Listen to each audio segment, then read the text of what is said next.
Happy Thursday, everybody. Let's go. You're watching Philadelphia Eagles Now by Chat Sports. My name is Chase Sr., and we have so much to talk about here today. New Eagles buzz on potentially signing Jaire Alexander in NFL free agency. Howie Roseman has hired, quote, a rising star to the front office. Saquon Barkley takes down Patrick Mahomes again. Did the Philadelphia Eagles get bad news going into 2025? And Jihaad Campbell finally signs his rookie contract. Let's begin on the Jaire Alexander front. Some new rumors here from the likes of ESPN's Adam Schefter and Jeremy Fowler, and I have some more thoughts about what this Eagles defense could look like if they add the two-time All-Pro.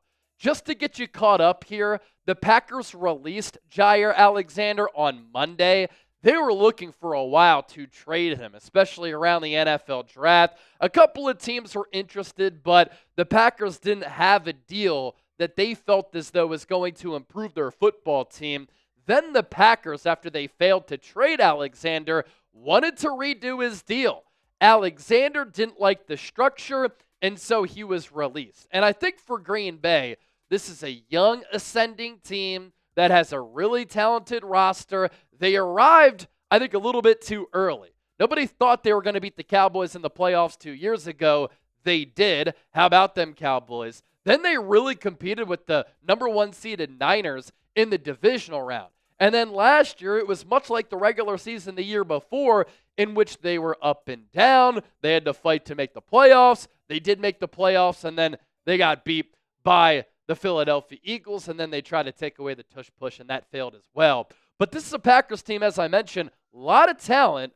On defense, though, I think their cornerback situation is a little bit sketchy.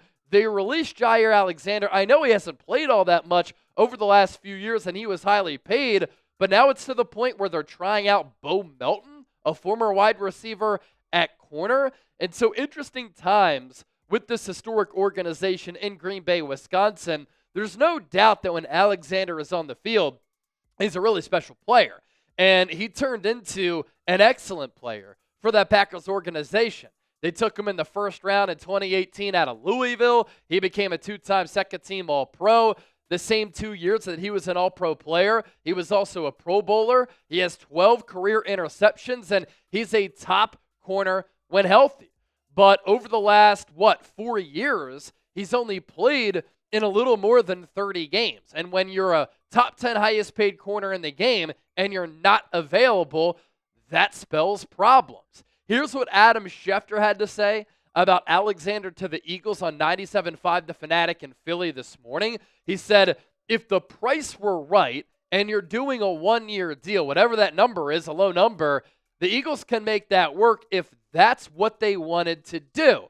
Of course, the question is, does Howie Roseman like Jaire Alexander? Is Jaire Alexander a player who Vic Fangio wants to bring in? Because I think Howie and Vic really work in a collaborative fashion in trying to build up this defense. I thought that Fangio's fingerprints were all over the selection of Jihaad Campbell. Vic Fangio wanted to turn Zach Bond into an off-ball linebacker. Howie had signed him as an outside backer and a pass rusher. And Vic Fangio has gone to Howie on multiple occasions with some things that he wants to do on the defensive side of the ball. And if the Eagles were to bring in Jaire, I got to admit, this is pretty intriguing here. This would be their starting base defense most likely. Fangio's talked about Cooper DeJean playing safety alongside Reed Blankenship. So can you imagine having Cooper DeJean at strong safety, Reed Blankenship at free safety, with Quinyon Mitchell and Jaire Alexander as your outside corners? Your starting nickel defense with Jaire Alexander could be either Andrew Makuba or Sidney Brown at safety. And then you have Reed Blankenship at that other safety spot. You have Cooper DeJean as the nickel corner. And then you have Quinyon Mitchell and Jaire Alexander on the outside. Of course, if the Eagles went about it in this way, that would tell me they don't quite trust Kelee Ringo, and I think that would be somewhat disappointing. Ringo is a really intriguing player, too, because he's 6'1", 6'2", over 200 pounds with 4.3 speed. He gives you size, physicality and speed at that cornerback spot, and he performed very well during mandatory minicamp, which is why I think the Eagles are going to go with the youth movement and err on the side of health compared to the risk of Alexander, unless he just takes a deal that is so cheap to the point where the Eagles are like, look, we just might as well do it to make our football team better. Here's what Fowler said on Alexander. Talking to people that have been around him or close to him, they believe loyalty is important to him. Connection is important to him. That's why I do have the Eagles on my radar with defensive backs coach Christian Parker, who was with him in Green Bay. They had successful years together. Indeed, that is true. Eagles DB's coach Christian Parker was with the Packers on that staff, working with Jaire Alexander, 2019-2020. That's when Alexander was playing really good football and staying healthy. Parker is looked at as a rising star in the coaching industry. He could become the next Eagles defensive coordinator if he doesn't get a DC job somewhere else because Vic Fangio wants to continue to coach. If Vic Fangio decides to call it quits here at some point soon, I hope that's not true, CP could be next up. Very well respected by the likes of Fangio, Nick Sirianni, and Sean Payton. He was with the Broncos prior to Philadelphia, and just look at what he did last year with two rookies, and Quinyon Mitchell and Cooper DeJean, who were two rookies starting on the #1 overall defense that won the Super Bowl. Should the Eagles sign Jaire Alexander? That is today's poll question. I want to hear from you down in the comment section. Type S for sign or P for pass. So much more to get to here on the show. We're just ramping up and taking flight, so don't go anywhere. But I do want to tell you about a great deal thanks to our sponsor for today's show, our friends at Chubby's. You have seen me wear this shirt a lot of times here on the show, including this week. This polo from Chubby's is available at chubbyshorts.com/chat. It is an NFL collection item, though, so it is not eligible for discount. But Chubby's is having its biggest sale of the year right now, and you can't miss out on it. Check it out for yourself at chubbyshorts.com/chat and use the code CHAT. And now that summer is right around the corner, temperatures are really starting to ramp up. Do not wait. For a limited time only, Chubby's biggest sale of the year includes $45 shorts and up to 65% off select gear. Hit up chubbyshorts.com/chat. Grab your favorites before they're gone. If you miss the sale, don't sweat it. Use that code CHAT for 20% off. Support the show. Let them know that we sent you. And when the survey asks, tell them that Chase Senior, Eagles Now, and Chat Sports sent you. Summer's about to be here. Dress like it in Chubby's. Comfy, casual, built-for-life gear. They have the original stretch shorts. The Chubby's Performance Polo is awesome. The classic line swim trunks, something that I like to wear often when I'm by the pool, by a lake, or I'm hitting up the beach. Skies out, thighs out. Look good, feel good with Chubby's. 20% off if you don't miss the deal. But the biggest sale of the year, if you make it on time, $45 shorts and up to 65% off of their select gear. I'm going to put that link down below in the show notes and attached to the pinned comment of today's Philadelphia Eagles. Now, all right, we move forward on today's show.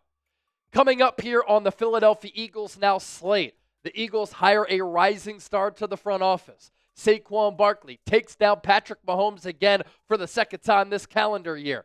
Did the Eagles get bad news looking ahead to the 2025 schedule? And Eagles first-round pick Jihaad Campbell, who they moved up for in April's NFL draft, signs his contract. Let's start off here. So Matt Zenitz tweeted this out, that the Philadelphia Eagles are expected to hire LSU Director of Player Personnel Preston Tiffany, sources tell CBS Sports. Before LSU, Tiffany, who has been one of the rising stars in the college personnel world, was the Director of Player Personnel at Ole Miss. I know a lot of you are probably looking at that tweet right there, the photo, and you're saying, is he 18 years old? Who the heck is Preston Tiffany? I'm going to help you out here. Got his bachelor's degree in economics and finance after attending South Carolina. Smart dude. He got his MBA from Ole Miss. And then he's been the Director of Player Personnel with both Ole Miss and LSU. Two of the best programs in college football. Two programs who were always loaded with a lot of excellent players. And Preston Tiffany helped to bring those players in to those respective programs. A look at his resume here. 2018 to 2020, South Carolina undergraduate recruiting and player personnel assistant. In 2020 and 2021, Ole Miss graduate recruiting and player personnel assistant. And then in 2021-2022, he became the Ole Miss recruiting and personnel assistant.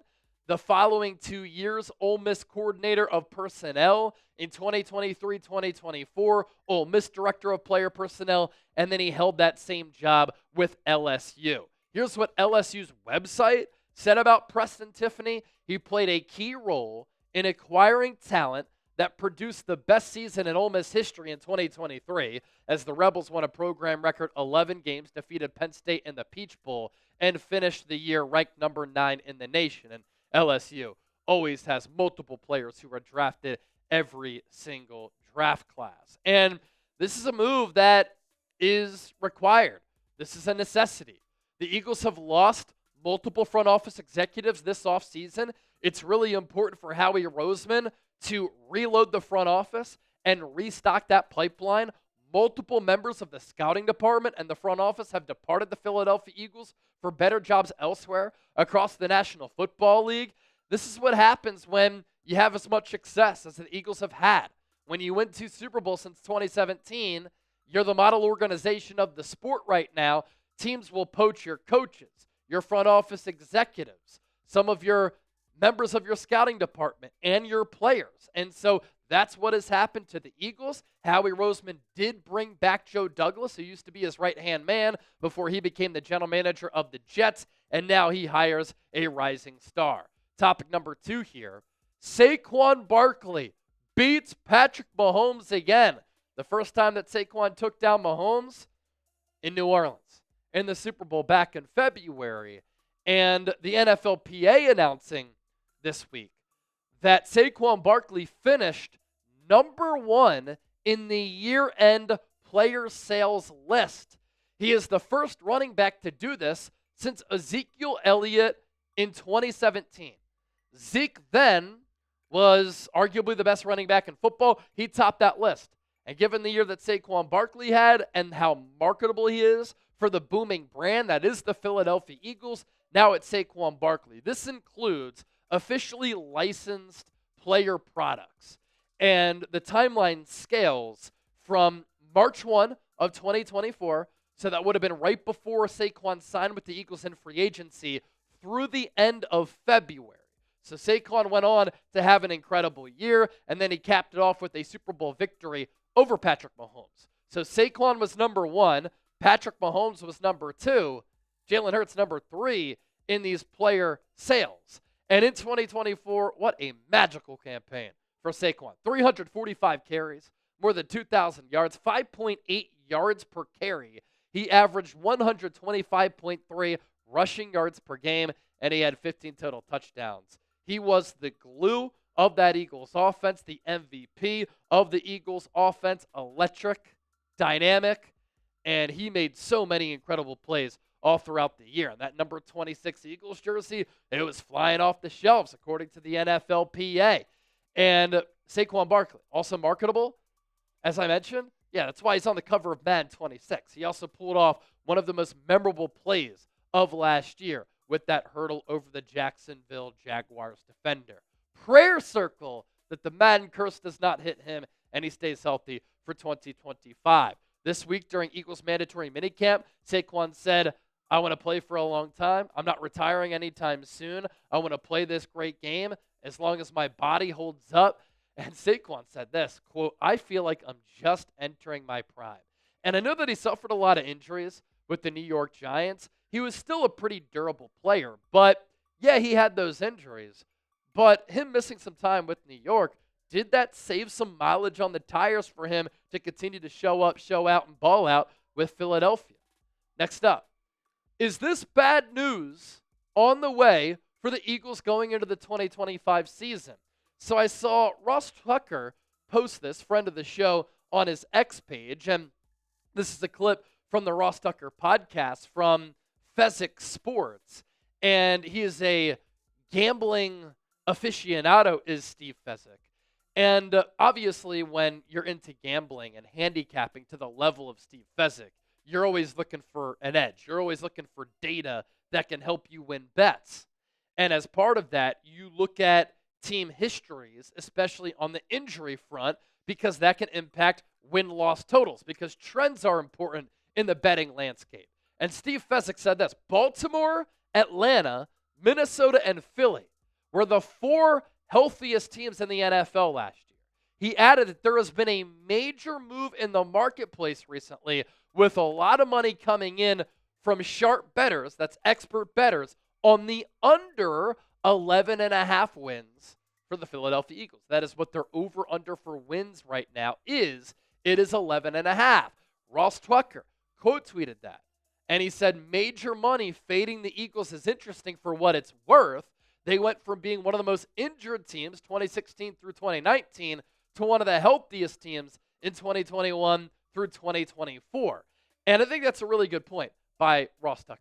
Now, that Eagles previous regime, they were injured a ton, but that was an old medical staff. Now the new training staff has led to the Eagles being one of the healthier teams in the National Football League over the last few years. Since Nick Sirianni has come to Philadelphia, the Eagles have had health on their side. Obviously, it's the NFL. Sometimes you can't change that. But last year, the Eagles had, 21 of 22 starters from week 1 start in the Super Bowl. The only player missing was Nakobe Dean. Back when they made it to the Super Bowl in 2022, every starter from week 1 started in that Super Bowl. So I do believe that this medical staff is working magic right now with strength and conditioning, with rehab, helping these players come off injuries and avoiding injuries as well. And really, I think the Eagles, given how talented they are, how young they are, how they have their core pieces under contract for the next few years, they can go on a dynastic run. The only thing that will keep them from accomplishing that is if the injury bug bites them. We round out with this. Tom Pelissero reporting this news on Wednesday that the Eagles agreed to terms with the number 31 overall pick in Jihaad Campbell. It is a 4-year deal for the rookie, almost $15 million in fully guaranteed money with the 5th-year option. Only 4 of 32 first-round picks are unsigned as mini camps wrap up. Only a matter of time before this deal got done. Campbell is coming off a shoulder injury, but I love the pick, the value of it, the player. The Eagles looked at him as a top 10 player in this class. They got him at 31. He's coming off that labrum surgery. The good news is during mandatory minicamp, for the first time, he was wearing a helmet and he was doing some light drills. Not partaking in 7-on-7s or 11-on-11s, but at least on the field, and that's a good sign as we look ahead to training camp. Now that the offseason activities are over, OTAs, minicamp prior to all of that, rookie minicamp, the next time that the Eagles will be on the field, starting their preparations for 2025, will be July 22nd when training camp gets underway. Let's do a real one roll call. If you enjoyed today's show, give me a real one. Thanks as always for watching, and don't forget to hit that sub button.